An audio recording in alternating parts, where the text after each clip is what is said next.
আপনার এলাকায় কি ইন্টারনেটের গতি ধীর? ফ্রিল্যান্সিং বা অনলাইন কাজে কি বাধা আসছে?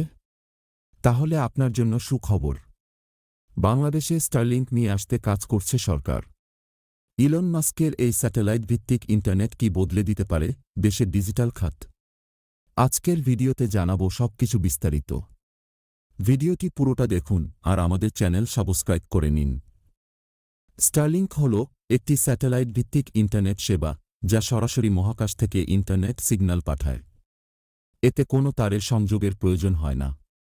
ফলে দুর্গম এলাকাতেও সহজে ইন্টারনেট পাওয়া যায়। এটি চালু করেছে বিশ্বখ্যাত প্রযুক্তি উদ্যোক্তা ইলন মাস্কের প্রতিষ্ঠান স্পেসএক্স।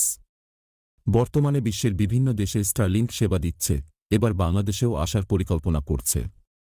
প্রযুক্তিবিদদের মতে স্টারলিংক বাংলাদেশে চালু হলে দেশের ইন্টারনেট ব্যবস্থায় বড় পরিবর্তন আসবে।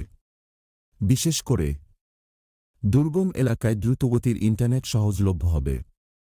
শহর ও গ্রামের মধ্যে ডিজিটাল বিভাজন কমে যাবে। ফ্রিল্যান্সাররা গ্রাম থেকেও কাজ করতে পারবেন। দুর্যোগের সময় সহজে যোগাযোগ ব্যবস্থা গড়ে তোলা সম্ভব হবে। সরকার বা বড় প্রতিষ্ঠানগুলোর জন্য নিরাপদ যোগাযোগ ব্যবস্থা গড়ে উঠবে। তবে স্টারলিংকের কিছু চ্যালেঞ্জও রয়েছে, যেমন খরচ বেশি। স্টারলিংকের সেবা সাধারণ ইন্টারনেটের তুলনায় অনেক ব্যয়বহুল। সরকারি বিধিনিষেধ। সরকার কি স্টারলিংককে অনুমতি দেবে? কারণ নিরাপত্তার জন্য সরকার চায় নজরদারির সুযোগ। কিন্তু স্টারলিংক সাধারণত এ সুযোগ দেয় না। প্রযুক্তিগত চ্যালেঞ্জ। কিছু এলাকায় স্থিতিশীল সংযোগ বজায় রাখতে সমস্যা হতে পারে। স্টারলিংক গত ৩ বছর ধরে বাংলাদেশে ব্যবসা করার চেষ্টা করছে।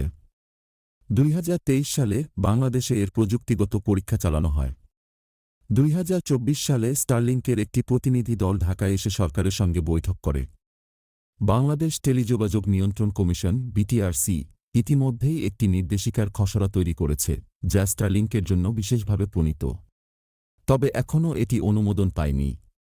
এখন প্রশ্ন হল, সরকার কি স্টারলিংককে বাংলাদেশে অনুমতি দেবে? নতুন সরকার কি স্টারলিংকের ক্ষেত্রে বিশেষ ছাড় দেবে?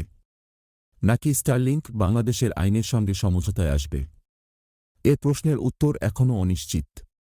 আপনার মতে স্টারলিংক কি বাংলাদেশের জন্য ভালো হবে?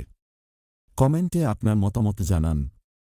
এই ধরনের আরও আপডেট পেতে আমাদের চ্যানেল সাবস্ক্রাইব করুন আর ভিডিওটি ভালো লাগলে লাইক ও শেয়ার করুন।